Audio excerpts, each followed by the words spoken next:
朱老师，咱们需要那个书不？那个马匹的本让书。他应该拿回去了吧？去了。哎呀，我然后对吧？我看到他带过来，想咱们最后能不能引着他说一句新年快乐？当然可以了。好吧。对对，来帮我试一下。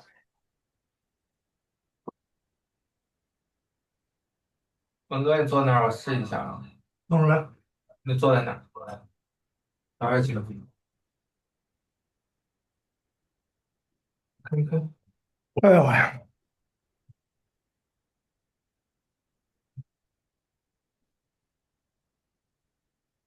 嗯，好了，就这样。这你吃了吗？没事了，你们赶紧吃，吃完你们的。看看，还得给他弄个光，对吧？一会儿等他过来，我看看啊，这个叫，哎，应该有声儿。等会儿要两个应该有声儿。两个画面吗？对啊，这用的 Zoom 呀，这块儿得投上去呢。弄没弄完再吃呗。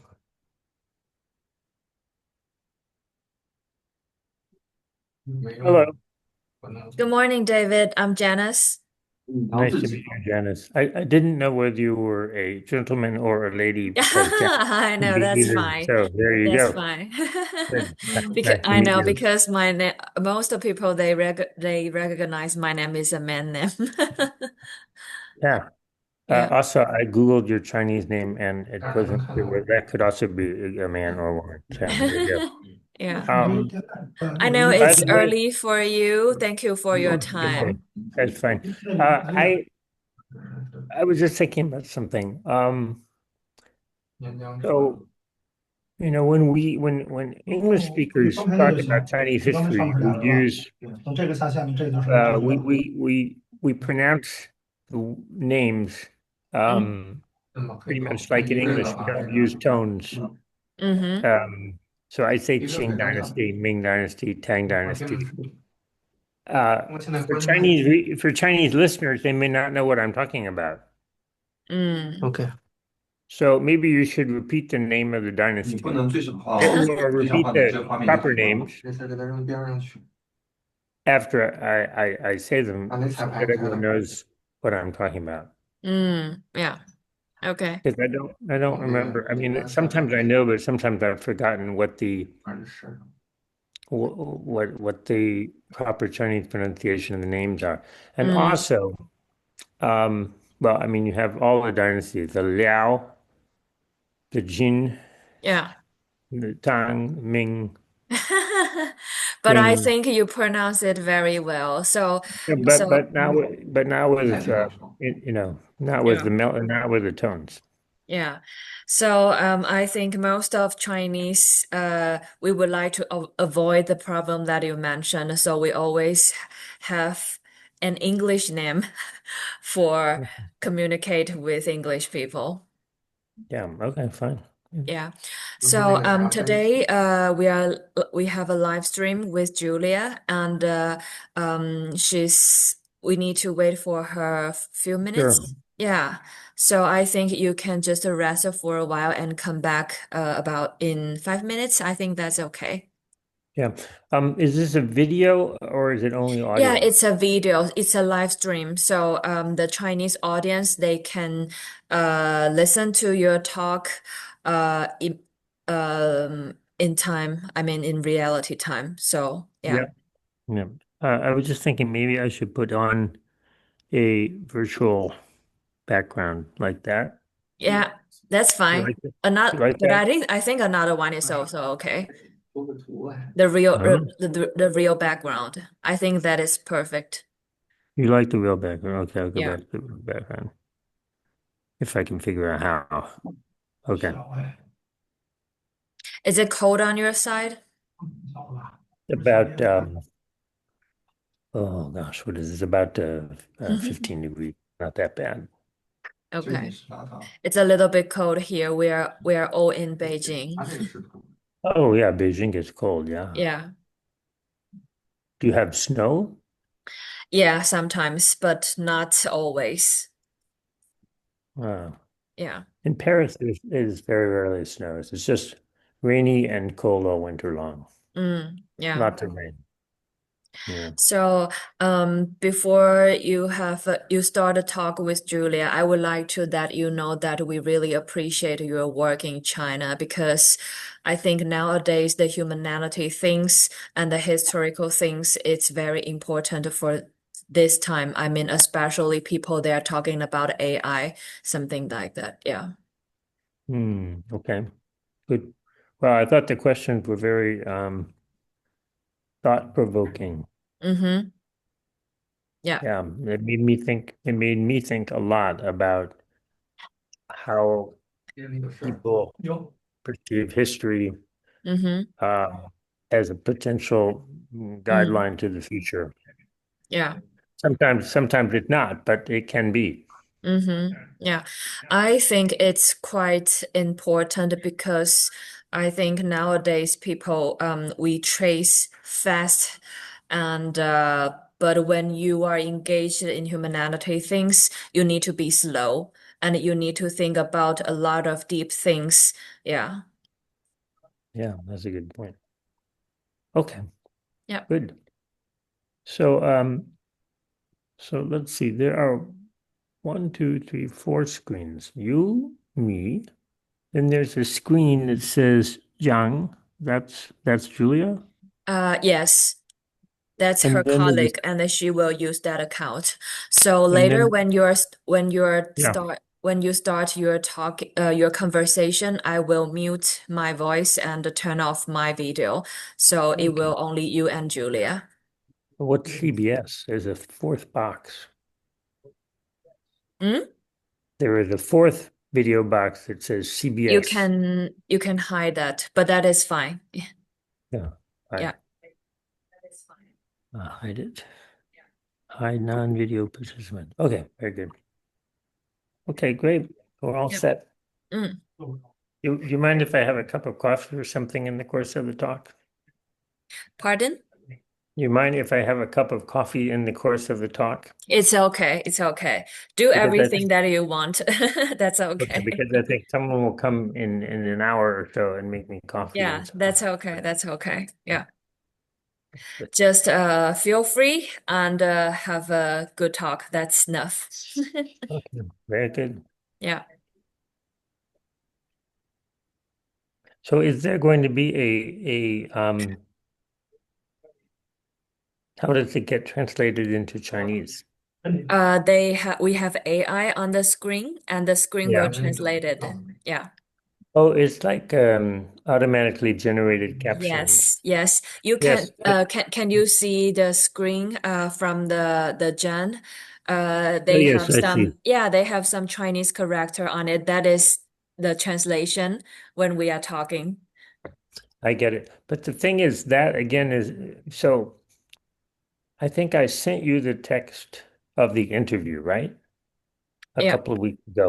Mm. So in that text I sent you, I wrote the Chinese word in Chinese every time I used the Chinese word Mm-hmm. because I figured if you use a machine to translate it, Mm-hmm. the machine doesn't 镜 necessarily 头往 know 上 which 抬 is 一 the 点。 right 嗯 character Mm-hmm. to translate a given word. Yeah. So, if I say Ming, Mm-hmm. it could be 20 different words, right? Yeah. You're right. So when I sent you the written interview, I used Chinese, Mm-hmm. right? Yeah. But when we talk here, it will not necessarily know which Chinese word I'm talking about. It 现 could 在 get 用的声音还是无线麦是 confusing. 吗？ Yeah. 对，那我 David, 把 I 这个 would 麦 like 放 to 吗？ tell you when you start 好 to have a 来下 conversation with Julia, Yeah, I think yeah. maybe you should speak louder than Okay, I can do that. Yeah, yeah. Thank you very much. 他跟我 sure, 说 of 出来， course. 他就已经查拉了10分钟 Okay, 的专辑了。 Yeah. so I think we're almost ready. Yeah. We'll just wait. 那也能到 Yeah. 不电梯了。 Wait me for a few minutes. I need to check with my colleagues when Julia comes. Good. Yeah. Okay. Go ahead.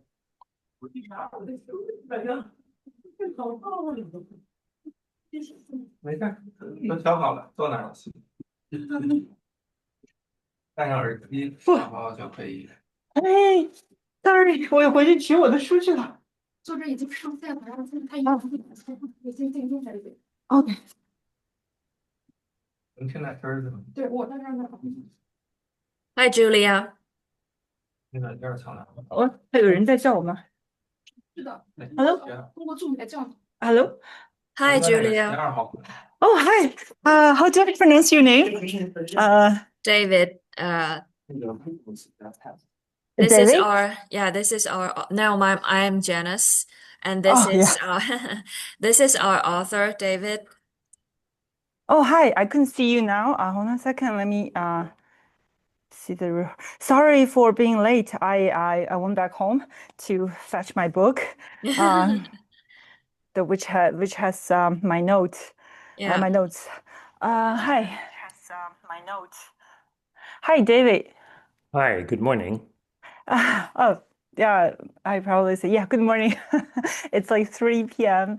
Our time. Ah, yes. It's my honor to have this conversation with you. I read through the whole book. The reason why I'm Oh. late because I have been reading this book from the morning till like an hour ago. I took a shower. I was hold on a second. I had to take a shower then because I was so into this book. Sorry for being late. No problem. Hold on a second. Probably we can start on time. Okay, great. I'm a descendant of Mongolian. Oh, yes, So good. my ancestor, they were Mongolians. I was born in the north of China. Mhm. That part has been totally conquered by Mongolians. Did you read the questions I sent to you? Yes, I did very, very deep questions. Some of them very difficult ones, but I'll do my best to try to answer them. Okay, thank you so much. It's definitely my honor. Thank you so much. And we can start on time. And my colleague, I don't know, you cannot see the feedback from the audience, right? I'm not sure. I see closed captioned in a black cloud above your head. Oh yes, that's a translation. Right. Yeah, so I don't have to translate to the audience in English. That probably will save us time. Okay, 我们可以开始了吗？Oh, they're adjusting the camera now.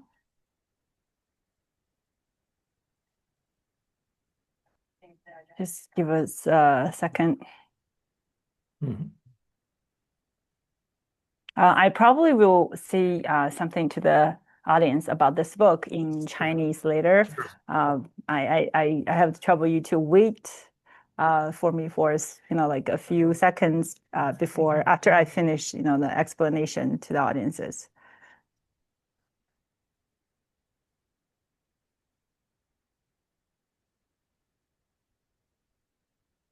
可以开始吗？OK。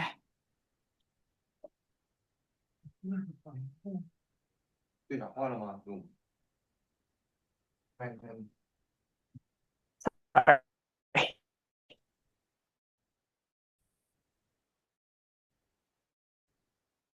可以吗？你们那边行吗？OK。这块儿蛮能。我一会儿可能会说一点中文，然后我说中文的时候，其实大家可以帮我把那个中文的关掉，要不它那个一直会响，好吧？一直会显示。说字幕是吧？对对对。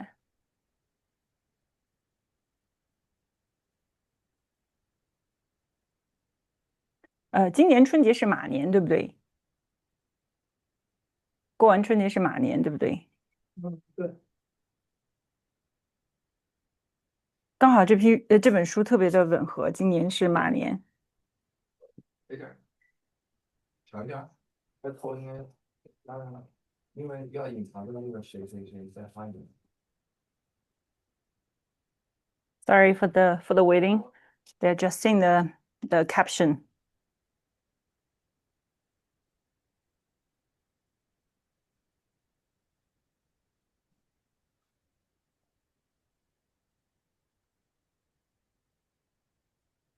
你们可以吗？他说现在说话没事儿。还没说话。我把那个谁发言我隐藏掉了，就往上拖一些。行，正好打上。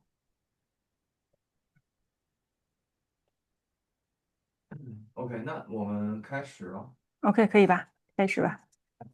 对，我们可以投流吗？这次？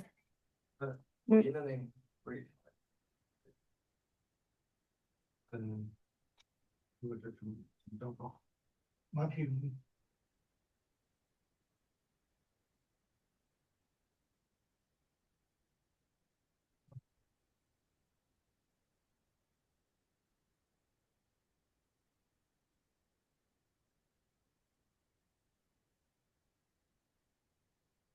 这个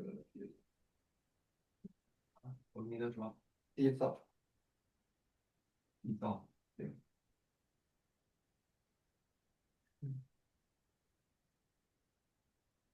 然后这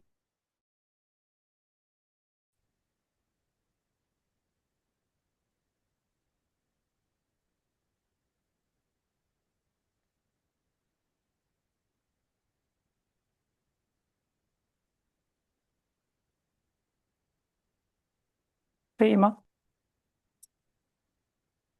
这个可以投吗？投流吗？这版就你试一下，看看行不行。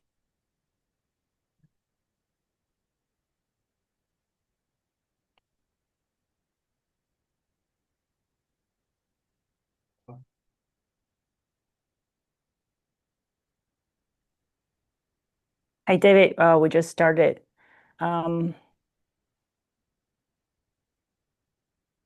Yeah, let's wait for our audiences to be online. 大家好，大家好，我们今天呃等一下，大家下午好。我们今天这个直播，是在下午的时间，刚好这个我们市场也收盘了。今天我给大家介绍一个特别这个厉害的作家。我今天而且这本书呢，我是今年重磅推荐给大家。我觉得这本书叫《马匹与文明》，特别的读起来特别的有意思啊。我们今天把它的作者他叫戴维查费茨Chaffetz David Chaffetz，来介绍给大家。这本书也是2024年的《经济学人》的获得了最佳的图书奖。Hi David, I just introduced you to the audience. Would you mind say hello to them? Hey, good morning. Very nice to be on your show. Thank you so much for your time. It's my honor to have you on the show. And it's our honor to have you. 大家好，我们今天介绍的这本书叫《马匹与文明》啊。这本书讲句实话，我今天直播的时候差点迟到了。为什么呢？因为我一直在读这本书。就这几天我一直在读这本书，因为它让我想起了很多的历史。我觉得之前来过我们这个直播间的有一位普利策奖非常有名的作家写的《钢铁》这个病菌和枪炮那位作者，对吧？他是用这个地理的维度去解释历史。这本书呢特别有趣，是通过一个动物用马的角度去解释历史，我觉得可读性特别的强。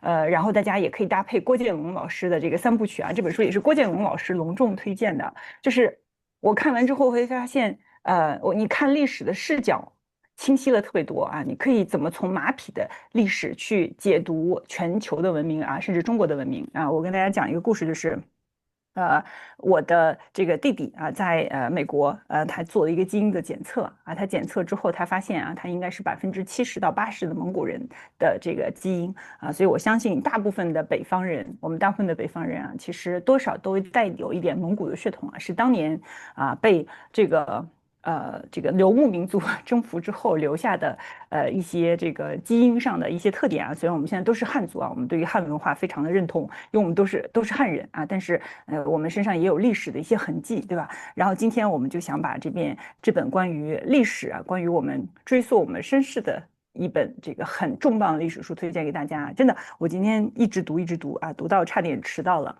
呃我今天也把我这个作者啊，就是我们的 David 请到我们的直播间来，然后他真的这本书是大家如果不相信我推荐的，大家可以相信《经济学人》有多重磅的，《经济学人》2024年的最佳图书奖，也是郭建龙老师隆重推荐的一本书。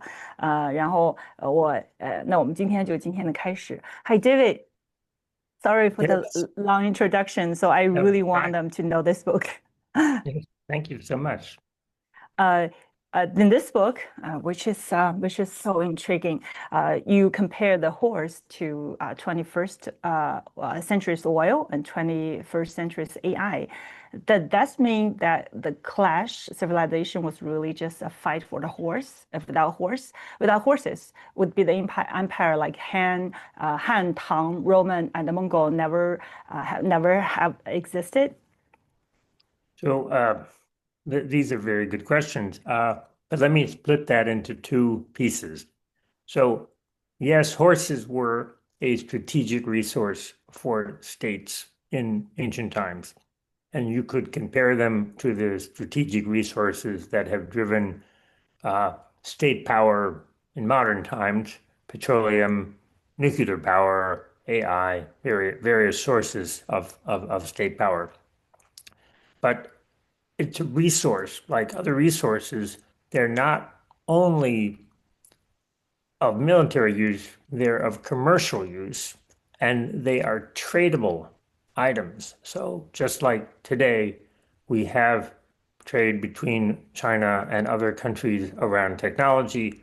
In ancient times, horse trade was one of the major items of trade, was one of the major imports of China and the major export of the steppe land, what you call the grasslands, into China. So it was both a source of military power, but it was also an item of trade and cooperation. Just as today, technology remained an item of, let's say, rivalry, but also cooperation. And then the second question you raised is, can we imagine the Tang, the Han, or other great empires without horses? And the way I like to answer that question is to compare the history of Asia with the history of the Americas before the arrival of the horse. I'd like to remind our listeners that the horse became extinct in America about 7,000 to 10,000 years ago. So when the Spanish explorers came to the New World, for them, the New World, the native population of the Americas had not seen a horse in at least 10,000 years. This means that the entire development of American civilization before the Spanish was different from the development of civilization in China, in the Middle East, in Egypt. There were no horses. So one of the most striking differences between the Americas and Eurasia is that the size of states in the Americas was very small. The people will naturally think about the Aztec Empire, which was based around Mexico City. We call it the Aztec Empire, but it was very small. It was about the size of the island of Cuba. The Mayan states, which were part of the peninsula of Mexico, the Yucatan Peninsula of Mexico, they were just city-states. None of them was very big because A, they had no way of communicating over long distances, and B, they had no way of projecting state power. You could only take an army of people on foot so far. You couldn't go that far. So the Americas before the Spanish had only relatively small city-states, a little bit like very ancient China, Shang era China, with small city-states fighting with one another. So I think that had there been no horses at all in our world, it's hard to imagine how our small states would have evolved into larger states and eventually into very large empires like China or Iran or Russia. I just don't see how these entities could ever have come about. I hope that Right. answers your question, Julia. Right, thank you so much. I just wanted to explain. So we all heard about Silk Road. So let me speak Chinese with the audience. 我们每个人都听说过丝绸之路，对吧？然后这本书里面，David 给我们讲述了，其实真正的丝绸之路并不是卖丝绸的，真正的丝绸之路其实是叫马匹之路啊。大家在丝绸之路上主要是为了去卖马。而且大家知不知道，唐朝大概每年国家的10%的预算都是用来进口马匹的啊。印度基本上每年要花掉大概就是相当于现在的40到50亿美金，从草原民族或者部落里面那里买马，大概应该是按照 David 这个书里面给的统计数据，大概是每年要买7万匹马。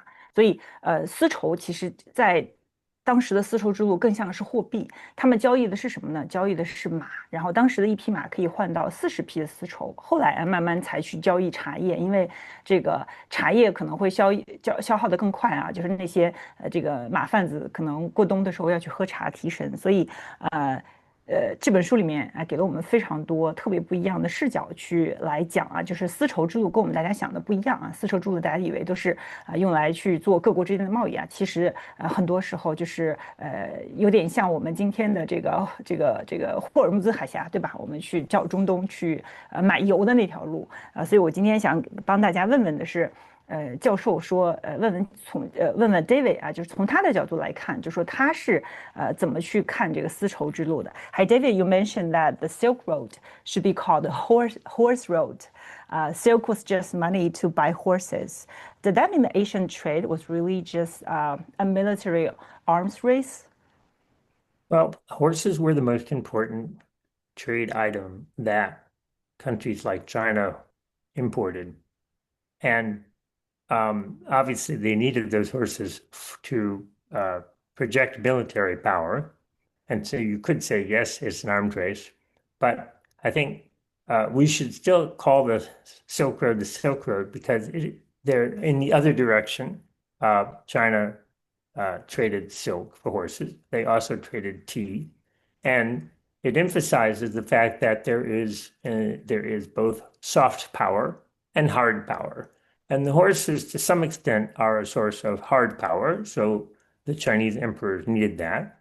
But by trading luxury goods or beautiful manufactured goods, China was able to extend its soft power over the grassland peoples.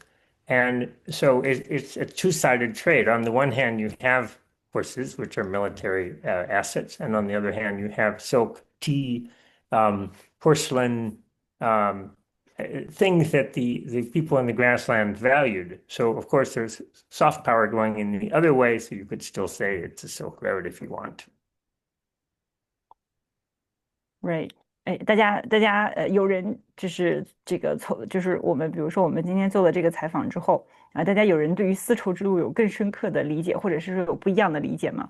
然后我们今天给大家介绍的这本书叫《马匹与文明》啊，今年是因为过春节应该是马年，我觉得有一个特别好的这个办法，就是大家可以把这本书买了，如果你送亲朋好友的时候，可以把这本书加过去，因为这本书特别有趣啊，我第一次从马的视角啊，因为在这个作者按照David 理解呢，就是其实马就相当于我们20世纪的这个石油，然后21世纪的这个就相当于我们的芯片，就相当于我们的芯片啊，对吧？然后这个作为一个重要的战略物资，深刻的影响着人类的这个未来。我觉得这本书，它的重要性在哪儿呢？它就给我们一个，就是我不知道有多少喜欢历史的朋友，大家可以打一波一，有多少喜欢历史的朋友？如果你们喜欢历史，你们可以上次我们来了一位特别重磅的普利策的作者，钢铁病菌，对吧？和这个sorry，我这个说话就是那位普利策奖的作者，然后他其实从地理的角度去研究人类的历史。我们今天这本书其实从马匹的角度去，从马的角度，从一个在过去4000多年来都很重要的战略物资去研究人类的历史。我觉得大家也可以把这本书和这个，如果大家买过郭建龙老师的那一套书，就是财政的3部曲，也可以读起来。就是待会儿我给大家讲讲啊，联系在哪里？我觉得这本枪炮、病菌和钢铁啊，sorry，我这个说的嘴漏了。然后我记得大家我问大家一个问题啊，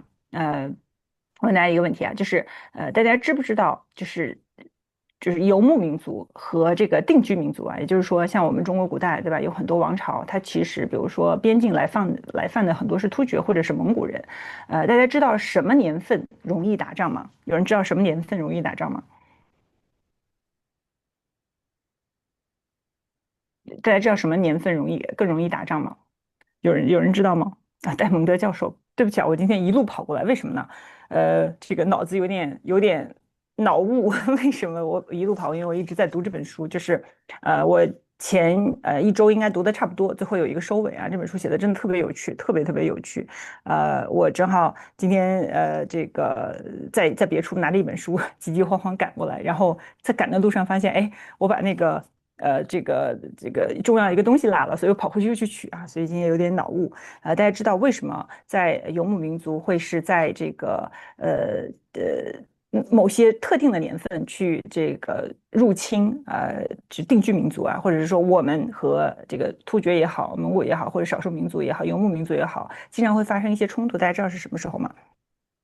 有朋友知道吗？我觉得大家其实都有自己的理解啊。其实我们从气候的角度来讲David 给我们解释是湿润年份容易马群容易去激增，那么马群的供给就超过了需求，所以中原地区就会去买马的时候压价。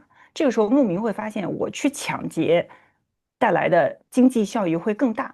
但是如果在干旱的年份，你会发现马的这个数量会变少，价格会更高啊。所以就是汉族，就是我们的定居民族，我们叫定居民族和少数民族之间的那种交易，可能会对于游牧民族更有利啊，他们更有利可图。所以匈奴和突厥也都是这么干的，就中原王朝就会骂这些人啊，就贪得无厌，但是他其实根本就没有，我们认为就是这是一套很有意思的这个供需逻辑啊，所以我们想问问教授就是他是怎么想这个问题的？Hi David, you in your book, so we call those people like history call those nomads barbarians, but you call them smart resource managers.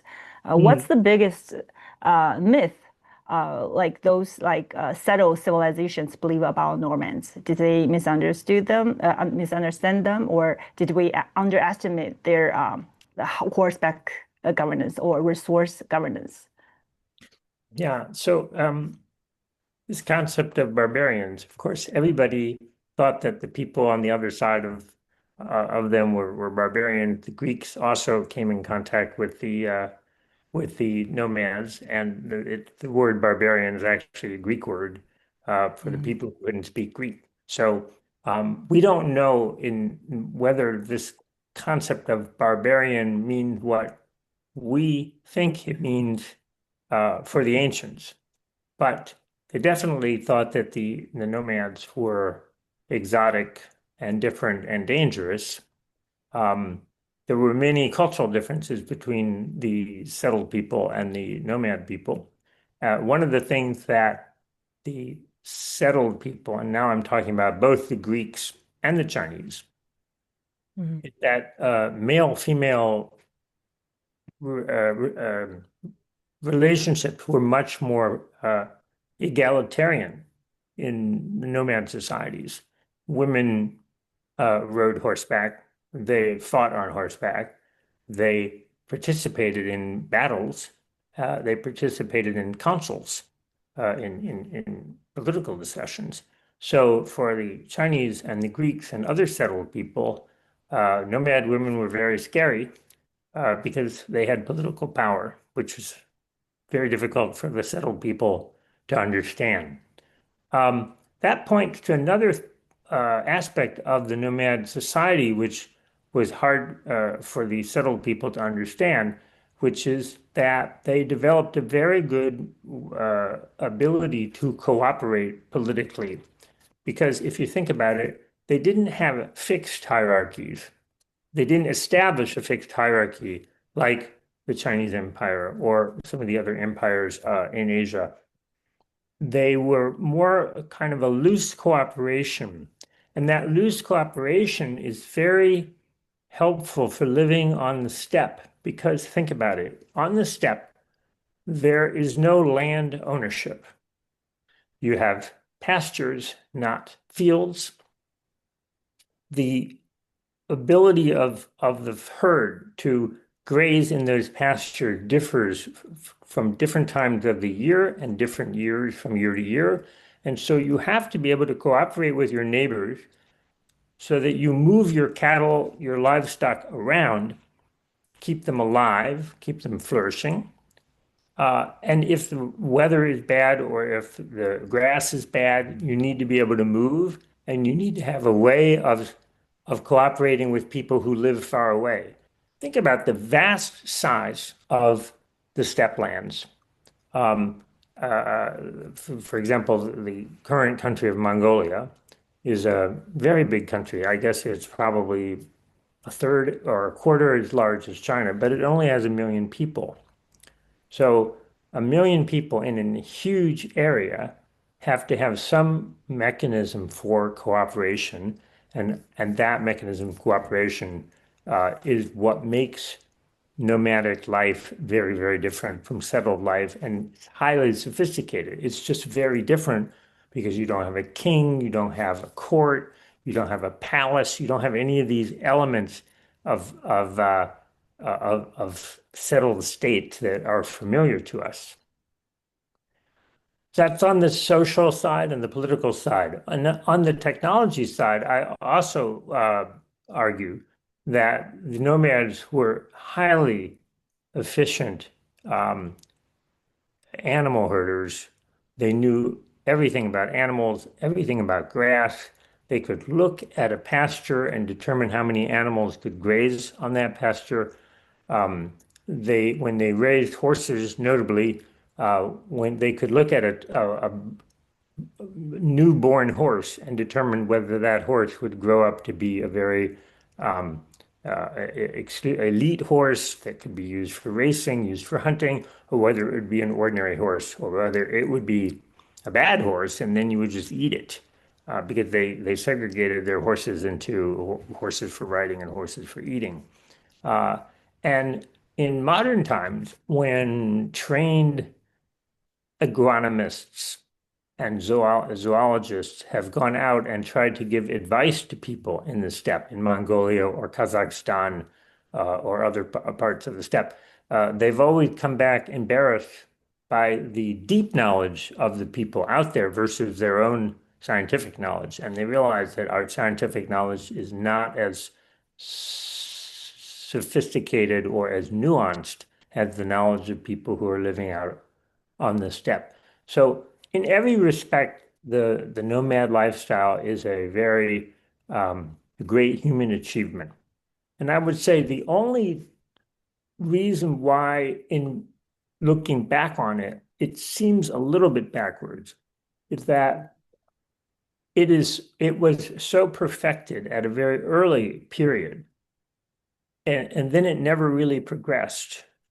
Whereas at the agricultural societies of China, of India, of Europe, have progressed enormously from a technical point of view in terms of the crops that the crops we use, the implements we use, our irrigation, use of fertilizer, all those things have improved enormously. So if the steppe was, let's say, here and the settled people were here in the year 1000, today the settled people are up here in terms of productivity.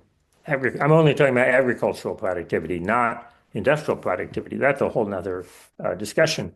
But the productivity per square meter of land has increased tremendously over the past 1,000 years, whereas the productivity of grazing pasture in Mongolia or in Kazakhstan has not increased. It cannot increase because they found the right equilibrium at the time, and it's never improved. And that's why, to some extent, people have said, well, the nomads are kind of backwards. But I would simply say, well, the nomads got to the equilibrium of water, grass, human, and livestock, and they've just kept it. Right，所以其实在，从 David 的角度，人这本书真的是给了我们特别多、特别好的视角。就是说，我们虽然称他们为就是游牧民族，很多人称他们为野蛮人，但是其实真的，在一个甚至都没有像刚刚 David 解释说，甚至在都没有法律、没有宫殿，然后在没有这个国王的情况下，或者这个社会没有那么多等级制度的时候，他要做大规模的协作，然后从一个就大家也没有对于土地的拥有权，然后从一个地方迁徙到另外一个地方，其实是需要特别强大的社会组织能力的。就是说，游牧民族比大家想象的，其实对于资源也好，对于管理也好，它有更加的这个比我们想象的，就是我们叫 sophisticated，就是更精密的这种管理，比我们大家想象的要厉害得多。然后我不知道大家之前听过一个这个故事没有，对吧？这个我们中国人叫什么千金买马骨啊？其实，在历史上，我们中国的皇帝对于马是特别痴迷的啊，就好像你看我们现在。大家对于就是大家所有，如果当时有新闻联播的话，对吧？或者我们每天新闻的焦点啊，可能都像现在一样，我们很多新闻的焦点在中东地区，对吧？其实如果当时有新闻联播的时候，我觉得。应该每天播，对吧？从哪里可以找到汗血宝马，对吧？中国历史上这个汉武帝是特别痴迷这个汗血宝马的，就是他曾经为了抢那个，应该那个词叫什么？我不知道有没有知道同学啊？我可能有的时候读音是错的，那个字叫碗啊，但是我不知道是不是叫碗。这个他为了抢人家的汗血宝马，而且是这个派出了非常多的军队，跑去那里去找这些汗血宝马，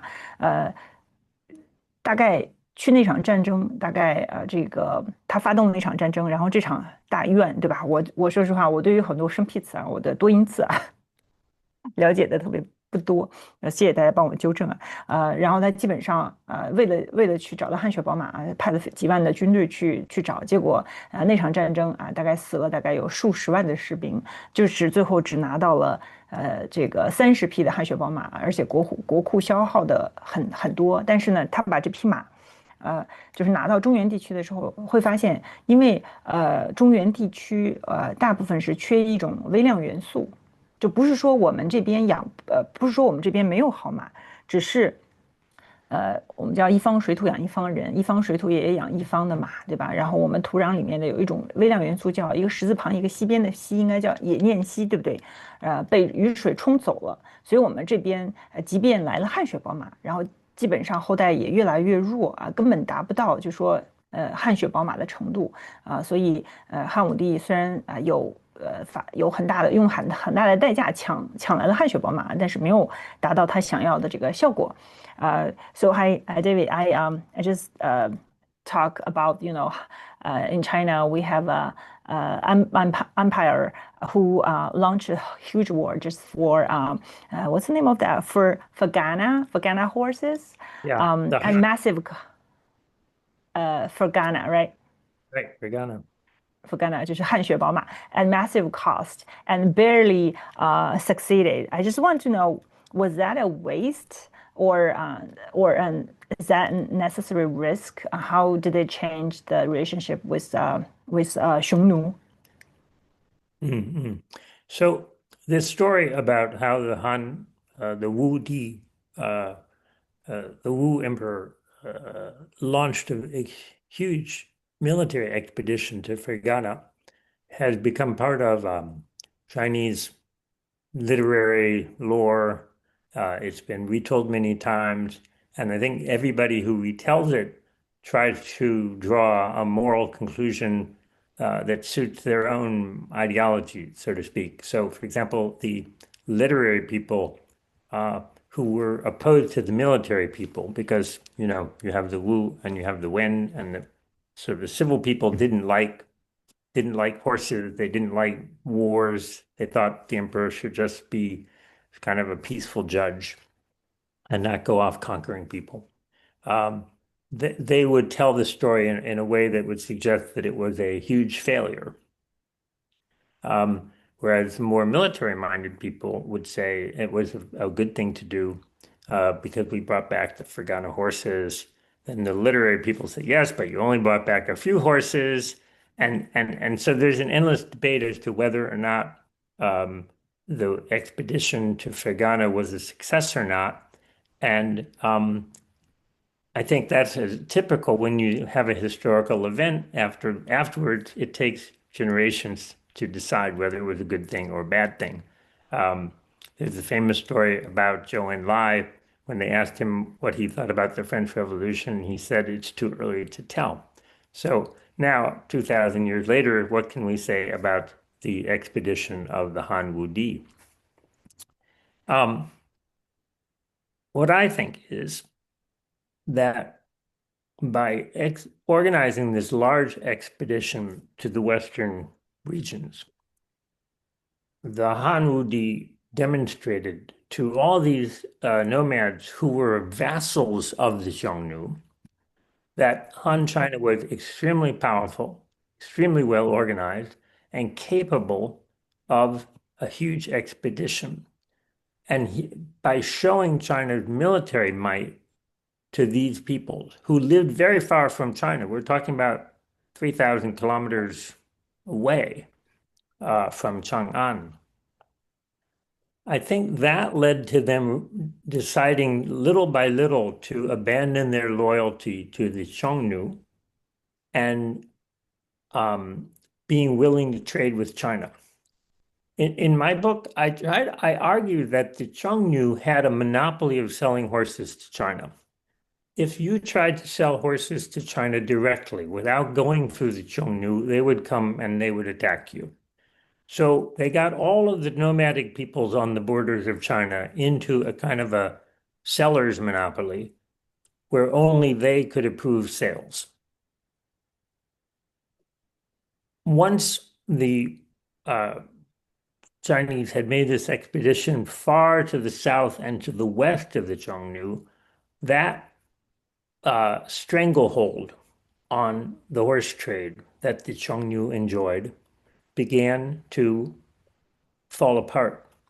And the more these independent groups began to trade directly with China, the lower the power of the Xiongnu, the lower their military power, the lower their political power, and it's the beginning of the end of the big Xiongnu empire. They survived for a long time, but they became progressively weaker, and eventually they also became vassals of the Chinese. So it was, in my opinion, a very bold strategic move to show Chinese power to that extent in the grassland. It must have been a logistic achievement to keep so many people and animals alive over that very long journey out to Fergana and back. Let's remind the listeners that Fergana is basically in Uzbekistan, so it's quite far away from Chang'an. You can visualize that. So I think it probably was a brilliant stroke on the part of the Han Wudi, and it probably saved the Han Dynasty from many, many years of war with the Xiongnu. 大家我不知道看这个翻译看懂了没有？因为这个 David 说这个匈奴的时候啊，这个翻译软件我看翻译成了成都啊，其实是匈奴。我不知道大家能不能看得懂这个翻译的软件。他其实想说，就说好多历史上很多事情啊，就比如说像汉武帝派了这么多军队啊去和匈奴打了一场仗，然后最后发现啊死了上万的人啊。你说在古代其实人力并没有那么多，对吧？死上万人是规模损失很惨重的一种损失，就是人力上的损失、军队上的损失啊。只拿了30匹的汗血宝马，对吧？最后发现其实这30匹的汗血宝马呢，在大陆这边就是在这个中原地区，因为缺稀，所以长得并不是特别好。我就问教授啊，就这个到底这个代价到底值不值得？然后这个 David 就说，其实就像当年的法国大革命，对吧？你基本上你对一个历史的事件，你评论可能需要很多年之后。在他看来，汉武帝做了一件比较了不起的事情啊。其实匈奴当时从贸易的角度来讲，他基本上就是让这个他叫 Sener Monopoly，就是你作为一个垄断啊，其实他拒绝了去做这种贸易上的交易啊，因为汉武帝的这一击啊，就是3000里奔袭，对吧？然后就是虽然是以马为目标，但是确实也打破了这个匈奴对于这种马的这个卖权的这种垄断啊，所以也是一个非常勇敢的一个措施，也让匈奴从此之后也埋下了一个这个种子啊，就是也一是让汉朝啊生活的这个存续的年代更久，也让匈奴啊就崩溃的可能也要更早一点啊，这是呃。我觉得 David 给大家解释啊，我可能因为我觉得刚才翻译我看了一下，并不是翻译的特别好，所以我补充了一下。我不知道大家听懂了没有啊？大家如果觉得翻译比较迷糊啊，也可以给我一个反应啊。最早我们没有翻译软件，是因为我觉得翻译的不如我翻译的好然后每次我给大家补充一下。Hi David, sorry for keeping you waiting for such a long time. I just explained to them. The translation software is not as good as we expected. But that's that's the best software we can use from the internet. I think AI should be they have to change the AI or do something to AI translation. There's a lot of market opportunities left. 然后 then I have a question. Your book says Central China soy lacks selenium, right? Did I pronounce that right? So local horses are weak, right? Does that mean like 2,000 years ago, we have a lot of border troubles? Was that just a chemical problem, or did geography limit China's like to develop like the horse military forever? So China had two big disadvantages in terms of raising horses. One of them is, as we mentioned, the selenium. Selenium is a trace mineral. We need it in our bodies, human bodies. You can see that in some parts of the world, people grow to be taller than in others. So, for example, I think it's fair to say that people in Mongolia probably grow to be taller than people in, let's say, Hainan. So there's some kind of increasingly rare amount of selenium as you go south in China. So that has a huge influence. And that is something which we did not know until the middle of the 20th century, when a nutrition expert began to study this. And they solved this ancient problem, which is why, if you bring a big, strong horse from Western Asia to China, its offspring never grow as tall. And that is a fact. It was known for thousands of years. No one understood why. Now we understand that to grow very tall horses need selenium. But China had another problem in terms of raising horses, which was really about the success of China, which is that because China was a very big country has, as far as I know, always had the highest population of any of the major civilizations of Asia or Europe.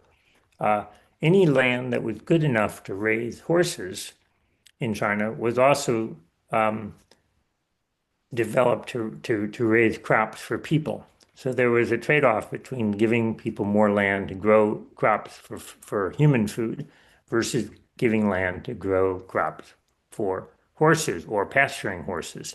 And so under the old dynasties, the regimes were constantly under pressure to give up land for pastures for farmers.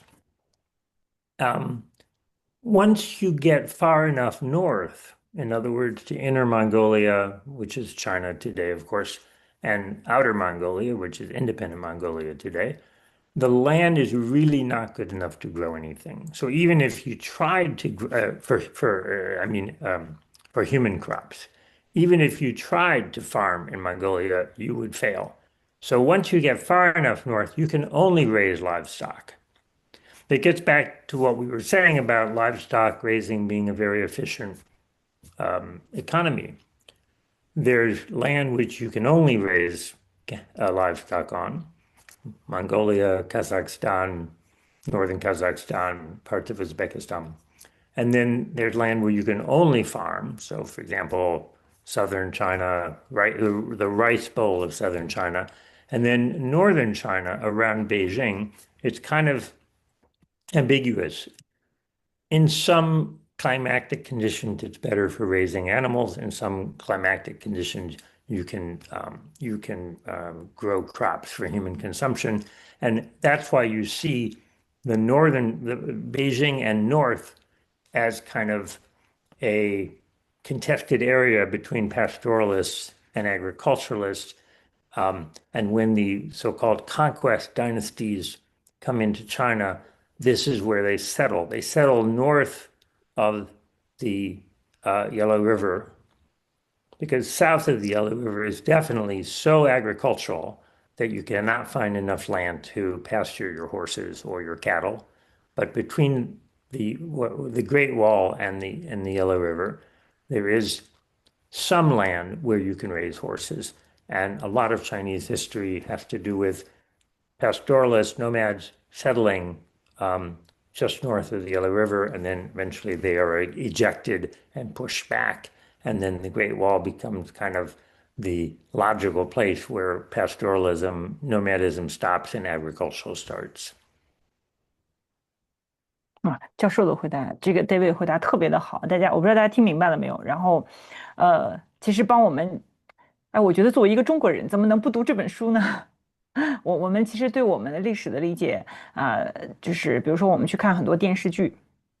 就是一个王朝的覆灭也好，对吧？一个王朝的兴起也好，我们旧时代的王朝的覆灭和兴起，几乎是从什么上理解呢？就是理解的是，比如说这个王朝之间的这个斗争啊，对吧？派系之间的斗争啊，或者是说我们仅仅从这个财政的问题去理解。但实际上，我觉得 David 给了我们一个特别新的角度啊，我们从2个角度去理解。就首先我今天我学到了一个很重要的知识点啊，大家知不知道？刚才 David 说。是为什么中国的北方人看起来比南方人个子高？刚才大家有听到吗？就是有没有解决你们的疑惑？解决了2000年以来的这个你的一个疑惑啊？为什么北方人的个子普遍比南方人的高？我说的是前几点啊，为什么北方人的个子比南方人的高？就是因为有一个微量元素硒，然后这是科学家也可能在20世纪刚刚发现的这个问题，也是因为这个原因所以马在这个中原地区的马。比那个就是在比如说在这个游牧民族的那个草场里面长大那个马基本上个子要矮小很多所以这也是解释了很多原因更重要的就是说，由于我们为什么我们不停的和游牧民族之间中国古代历史经常会发生这些争斗，是因为这个一个是比如说像气候好的时候，对吧？就游牧民族他要卖马。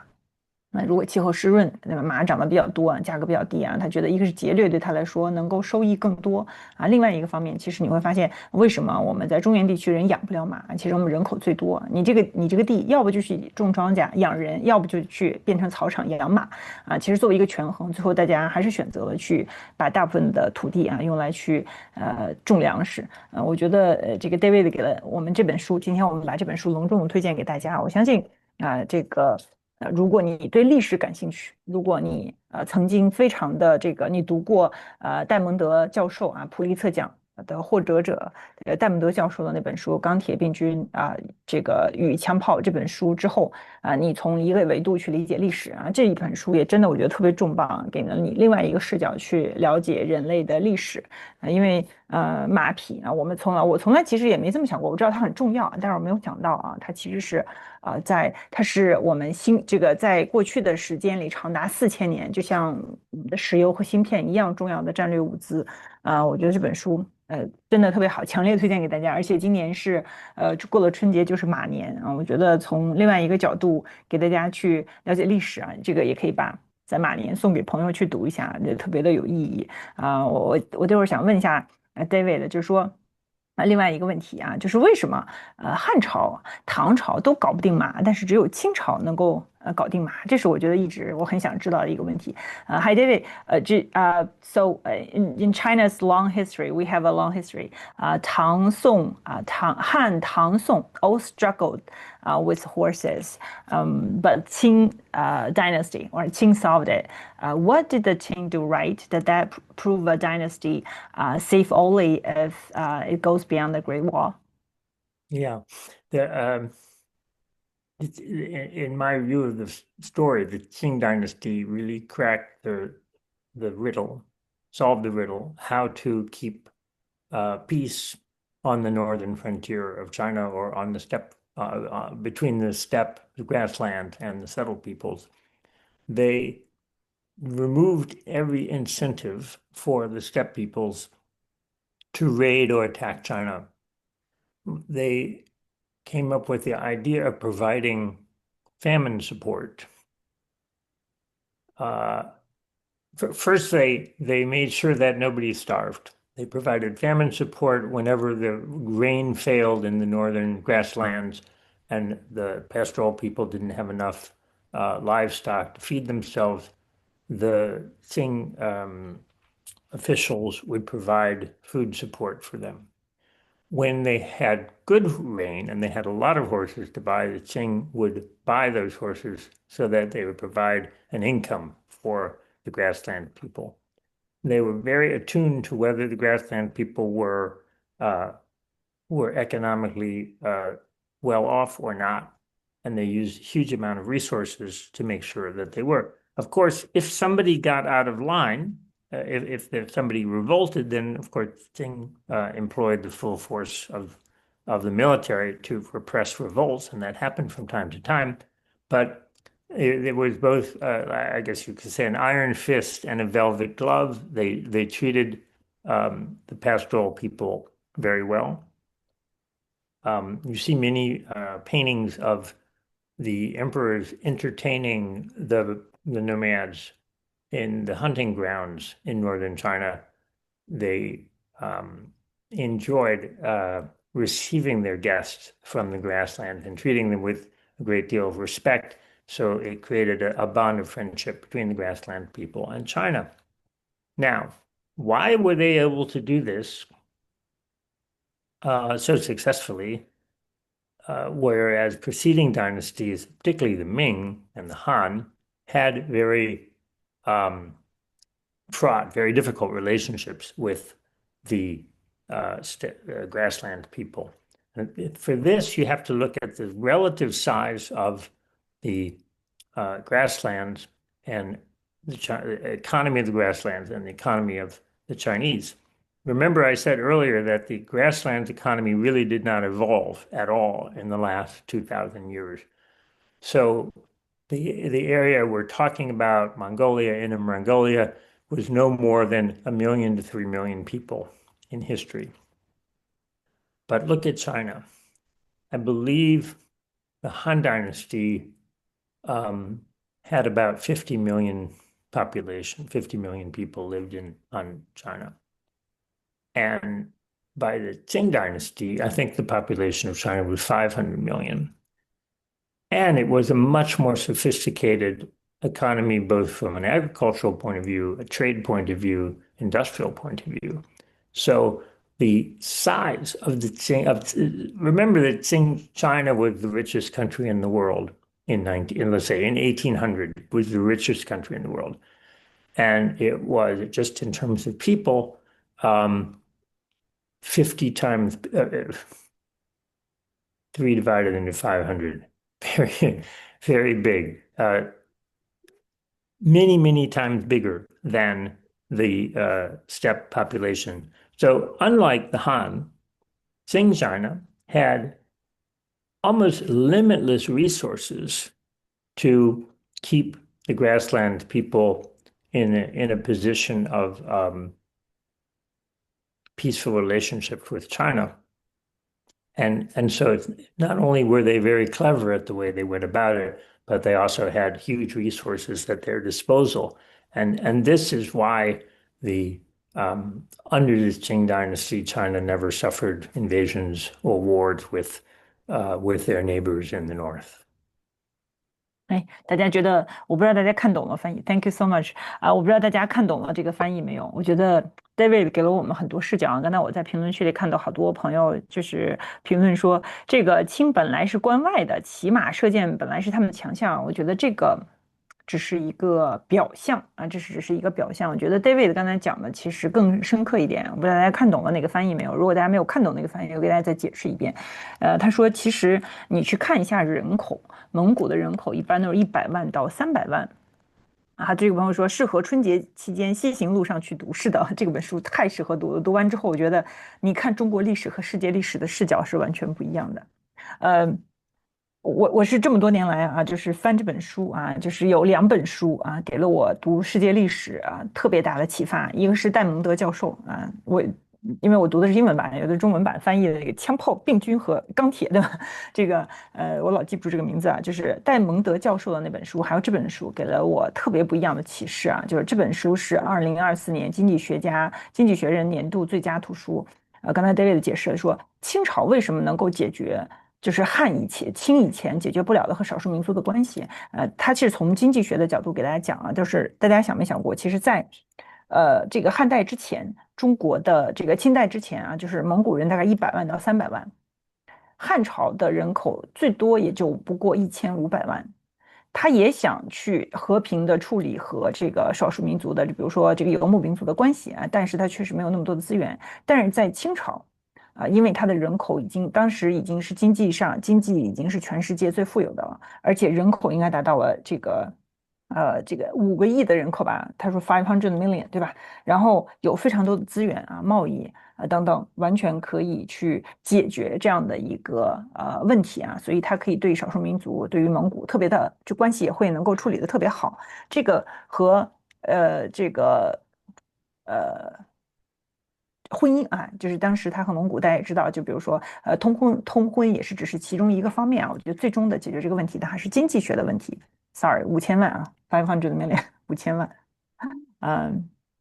，500 million，50 million，50 million 应该是5000万，对吧？500 million 应该是5个亿的人口我不知道这个数据，我需要查一下啊。我跟大家再问一个关于历史的问题啊，就说因为我是北方人啊，大家能知道啊，就是我的这个，而且我们做过基因的测试啊，我家里有一个弟弟啊，他在美国读书啊，他最后不是也是去了硅谷工作嘛，然后他去做了一个基因检测，然后发现他应该是70-80%的这个血统啊，我们都是汉人啊，就不知道自己有少数民族的血统，然后他发现他自己大概有这个大部分的血统是蒙古族啊，所以我在想，哎，其实中国的很多皇帝啊，比如说我们讲唐朝啊，唐朝的皇帝李世民啊，你会发现他其实是鲜卑族的后代啊。这个唐代也是非常喜欢马的一个民族啊。我们就问一下唐代这件事儿啊。So hi David, we just talk about another dynasty, Tang dynasty.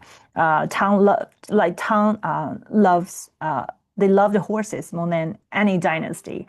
Why? Or they have 6 steeds or dancing horses. Was it just was that love why Tang that became a global empire, or just the result of its power, or just the hobby for the empires? Right. Well, Emperors. that's a fascinating question, and often in history, it's difficult to distinguish between cause and effect. So, as you say, Tang were really quite a cosmopolitan empire. They expanded the boundaries of China very far to the west, into what is now Xinjiang, which the Han had never done. And they brought into their political system peoples who had never been very closely associated with China before, notably the Turks, and a people called the Sagians, who were an Iranic people who lived in places, basically in places like Uzbekistan today. But if you had visited Xi'an in the time of the Tang Dynasty, you would have met Iranians, Arabs, Armenians, many people from Asia. So the question you asked, Julia, is did their love of horses make them cosmopolitan people, or did the fact that they were cosmopolitan people make them crazy about horses?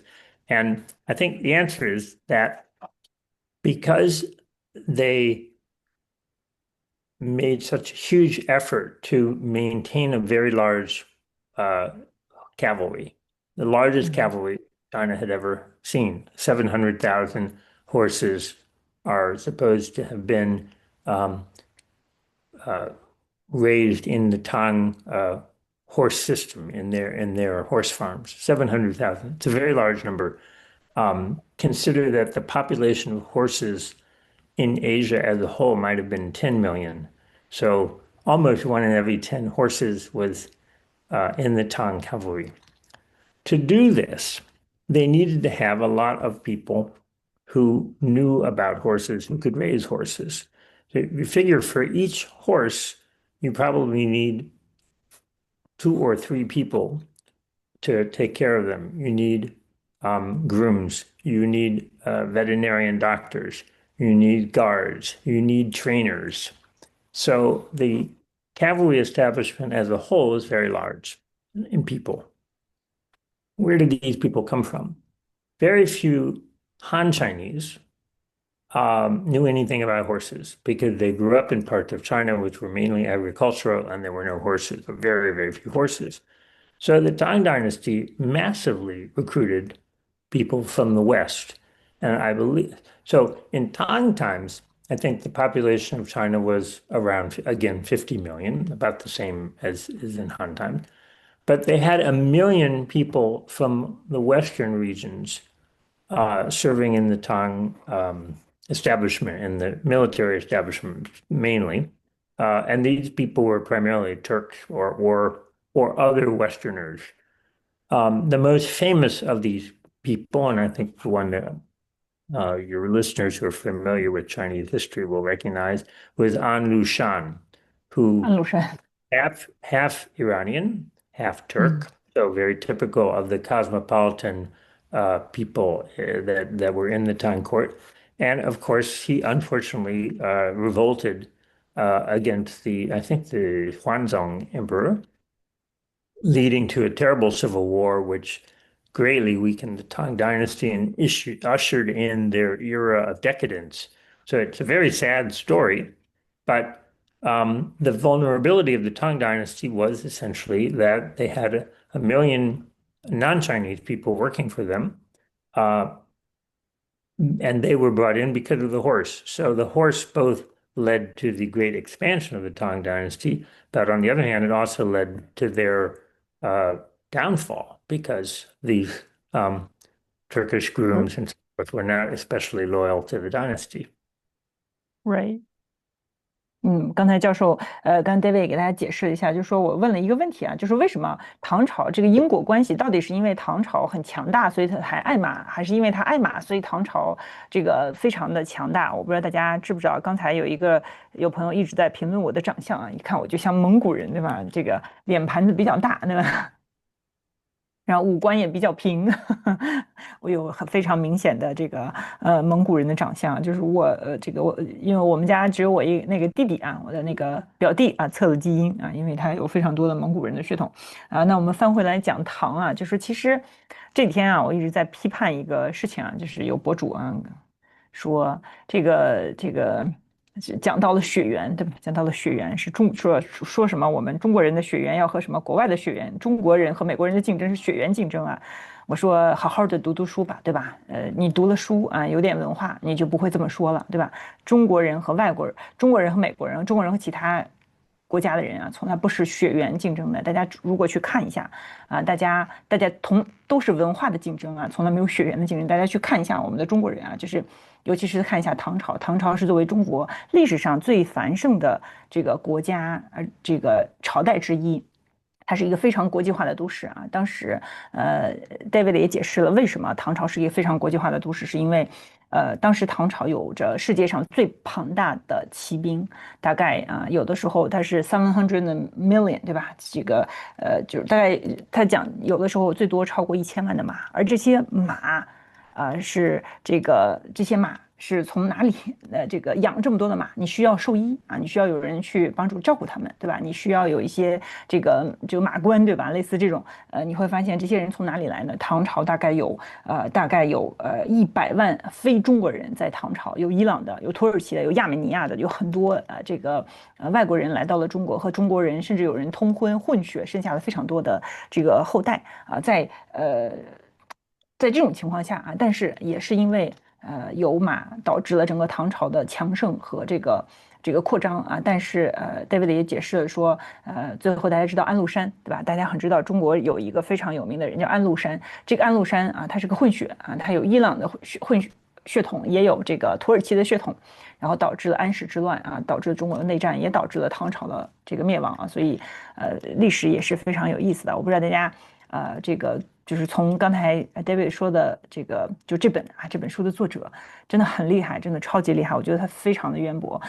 他这本书也是2024年《经济学人》啊，也就是最近《经济学人》评的必读书、最佳图书之一啊，也希望大家能把这本书带回家，然后能给你不一样的视角去看历史。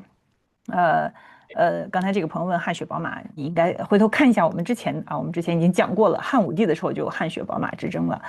我觉得其实这个马定义了中国的这个古代的朝代啊，我就想问教授啊，就是问一下 David。So if you said like if we think horses define the Asian empires, what will define future ones? What can today's powers learn from the horses and empire history? So, a couple things, lessons come from looking at the adoption of horses and then their disappearance. The first thing is that the emergence of the horse as an important technology was originally very slow and then very fast. So people began to work with horses to add them to their livestock. It took about 1,000 years between the period where we figured out how to milk horses and then to ride them effectively. So it's very slow, and no one noticed the process. There's no historical records about the domestication of horses. But then suddenly, the minute the horses are rideable, and also we invented the chariot, you see the chariot spreading all over Eurasia very, very quickly. The first chariots are identified in around the year, let's say 1800 BC or 1900 BC. And within a couple of hundred years, we find them in China. And another couple of hundred years, we find them in Ireland. So, given that there was no internet, there are no highways, there are no airplanes, think about how quickly the technology of riding horses and driving chariots spread from China to India, to Ireland. I find that completely amazing. So in terms of the introduction of a technology, it can go slow and then it can become extremely fast. The other side of the story is that horses disappeared extremely fast. So big cities in the West, New York, London, Paris, had tens of thousands of horses drawing carriages, pulling commercial carts, and in 1905. And by 1910, 1915, they were disappearing. And by 1920, there were no horses anymore in the streets of London, Paris, and New York, because they had been replaced by something much more efficient, effectively cheaper. Cars don't get sick, cars don't need food, cars take up less room. Petroleum was very, very inexpensive in those days. So within 20 years, horses disappeared from big cities. Within 50 years, horses disappeared from the armies. In the war against Japan, China had a fairly large number of horses. I think today China probably doesn't have many horses in its army. The United States had 180,000 horses in the First World War. It had 4,000 horses in the Second World War. Today, the United States Army has 200 horses for ceremonial purposes. So horsepower vanished very quickly and basically in my father's lifetime, because when he was a child, his father had a horse, and that was it. The lesson I think for us is technology can start slowly and then become a big bang, and it can also disappear very quickly. So what we think of today as an essential technology may just disappear. I don't know when or what that is, but we have to be prepared for that. Right，确实，David 讲了，就是我们现在这个技术啊，就是你看马，其实你会发现人类驯马也好，养马也好，对吧？然后这个花了非常非常多的时间，但是你会发现有一个非常神奇的事情啊，就是战车，对吧？然后这个传播的速度从中国包括到爱尔兰，对吧？这个速度是非常非常之快的，就是大家可以从历史的一些遗迹上可以这个发现出来。但是你会发现它消失的更快，然后在20年间啊，基本上从1920年，基本上从伦敦、纽约的街头就消失了，被汽车所代替了。然后我们这边也有一个这个，我记得还有一个数据啊，就是说第一次世界大战的时候啊，大概那时候还应该是也有骑兵在作战，英国大概有100万匹马，然后法国大概有德国大概这个在这个不是二战一战的时候啊，就是英国损失了100万匹马。我查了一个资料，德国损失了150万匹马，法国大概损失了60万匹马。到1916年索姆河战役的时候，英国骑兵居然当时还有英国骑兵啊，当时就冲锋单日伤亡了数千人啊。到最后1919年的时候是用马匹作为冲锋的最后的一次战役啊，之后马就消失了。刚才 David 说，在美国的军队里面只保留了200个马作为表演之用啊，大家你会发现历史真的就是抛弃你的时候啊，有的时候不会跟你打任何一声招呼啊。哎，我问一个，因为刚才我们问了很多中国的历史，今天我们想问一下一个这个全球的历史啊，比如说为什么中国和印度大家都在拼命的买马，但是欧洲啊，就是我们以前很多民族很多国家都在武装自己的这个用马来武装自己的军队啊，但是欧洲却没有骑兵啊，却依然崛起了，但是没有靠这个马的力量啊，就成为一个这个强大的一方势力啊，就是我们想问问 David 他是怎么解释的？Hi David, China and Indian, definitely they need to import a lot of horses, right? Many horses, but European, like European people, Europe, they build powers on navies, not cavalry. Why did not needing horses change the Western history, or what's the reason behind that? Yes. So Europe is not a particularly great place to raise horses for a couple of reasons. Part of it is climate. It's colder, it's wetter. Mainly it's wetter. And remember, I mentioned that there's a competition between using land for grazing and using land for agriculture, for human agriculture. So horse raising is a much more of a marginal occupation in Europe than it is, for example, in Central Asia, Mongolia. The number of horses in Europe was never very large compared to Central Asia, Mongolia. And we don't have this phenomenon of large nomadic empires conquering Europe. we had the steppe peoples, the grassland people, coming to the edge of Europe, the Mongols notably. And you notice that the Mongols came as far as Russia and Poland, where there is grassland, and then they stopped. So why didn't the Mongols conquer Germany, France, Italy? The simple reason is that there was not enough pasture land for their horses, and they knew that. So unlike China or India, the Europeans never felt threatened by large invasion of steppe warriors. Therefore, they, of course, Europeans had horses, but it was not the decisive military resource that was required for their survival. On the other hand, Europe has very interesting geography. It has a very accidented geography if you compare it with the coast of China. And also, with the rivers of Europe, it turns out that nobody in Europe is more than a couple of days walk to a river, which will take them to the sea. So if you live in central Germany, you walk for a few days and you're either on the Danube or the Rhine, and that takes you either to the Black Sea or to the North Sea. So trade by boat is much more important than trade by pack animal, by camel or by horse. So here I am sitting in Paris right now, and the symbol of the city of Paris is boats, because Paris was supposedly founded by a community of boatmen who traded up and down the Seine River. Paris was attacked by the Vikings in about 914. How did they come here?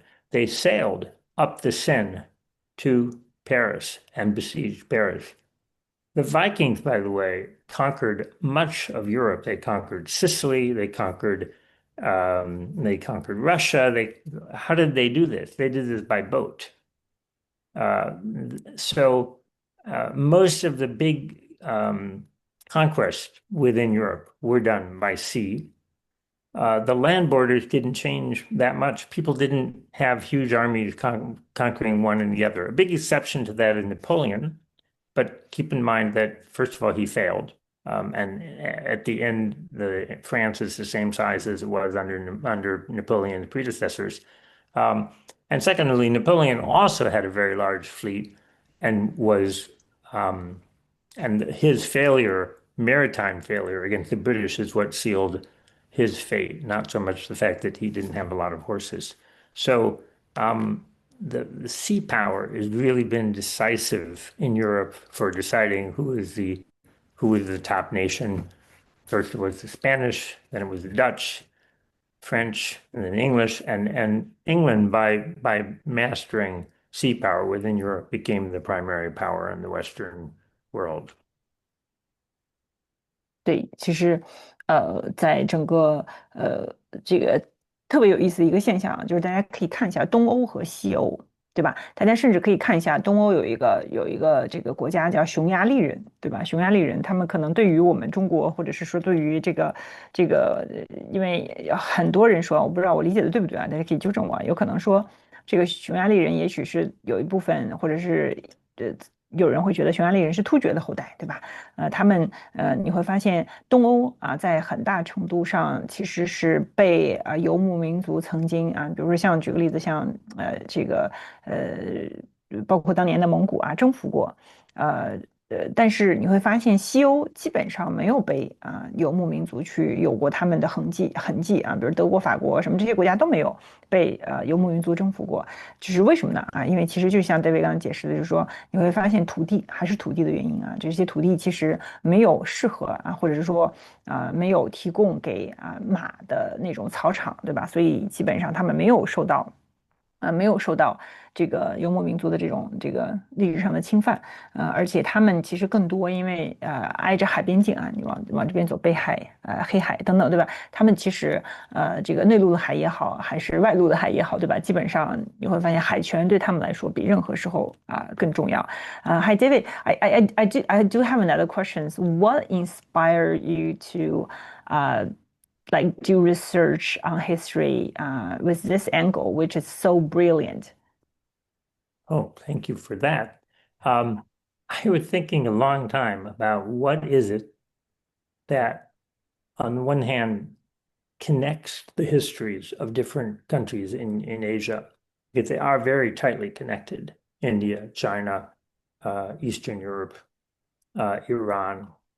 I studied, my original studies were really around Iran. And of course, there are many elements of Chinese culture in Iran.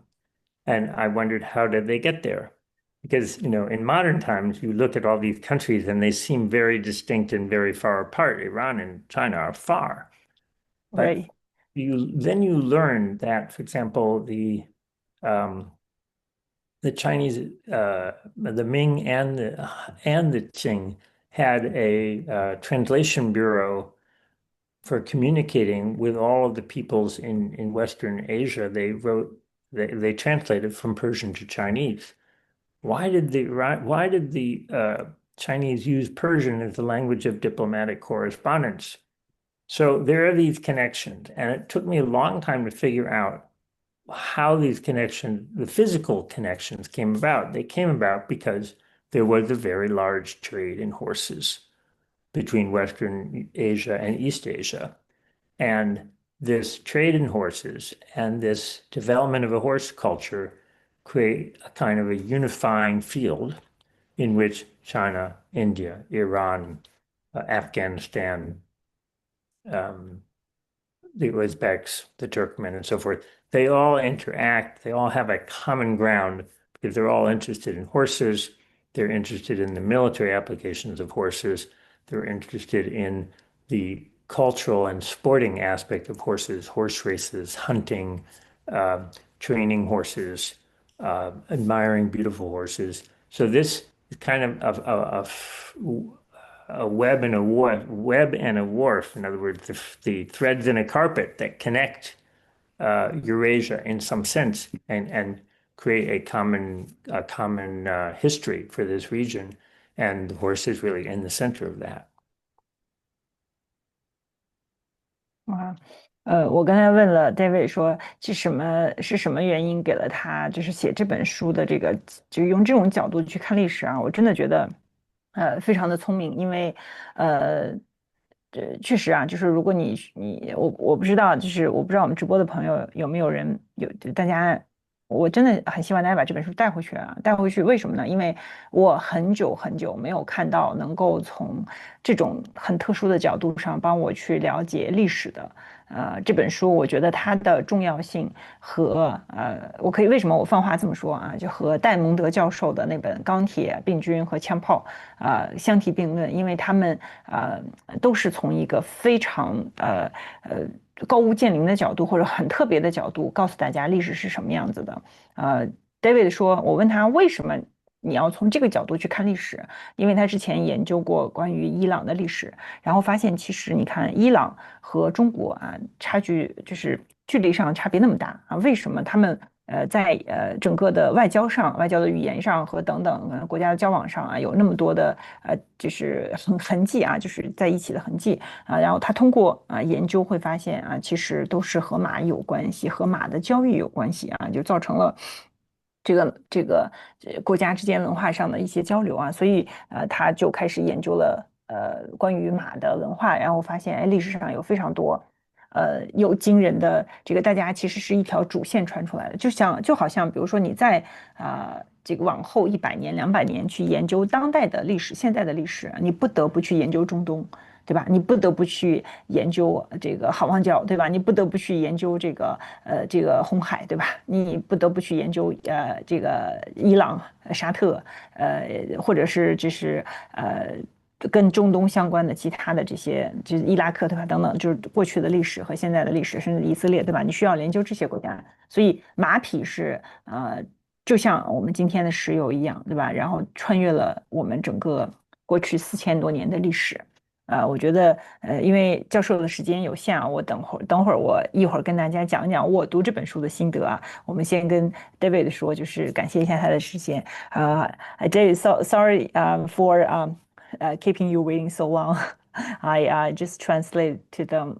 I talk to the audience about like what inspired you to write this book, because the translation, we have the translation software which is not efficient as we expected. So thank you so much for your time. I know we have appointment till 4 p.m. Beijing time. We already passed like 23 minutes. Thank you so much for your time, and I will stay here and explain to them more about how I feel about this book. I have a lot of takeaways I want to share with them. Thank you That's so great. much for your time. Thank you. Thank you. Bye-bye, Julia. Okay, bye. Good. Thank you so much. 因为我们跟这个 David 只约了大概，因为他在巴黎啊，他现在在巴黎，然后他刚才也解释了，就是说在巴黎啊，被很多维京人啊，你会发现有维京人的文化，因为维京人是海盗，对吧？然后你会发现有的时候一个国家的历史也好，一个痕迹也好啊，特别的有趣啊，就是研究历史是件特别有趣的事情啊，这是为什么我们在这个今天下午的时候给大家介绍了一本特别有趣的书。介绍了一本特别有趣的书，哎，但是我觉得你看我们有这么多朋友在线啊，但是买这本书的人很少，我不知道大家为什么，但哎，那可不可以给我解释一下？我们其实讲句实话啊，卖书卖书是不赚钱的，我们也不指着这个赚钱，其实是很想让大家去获取一些这个，比如很多朋友去看什么，宫斗剧，对吧？了解一个国家的历史，从宫斗开始。但是你会发现，你站在一个更高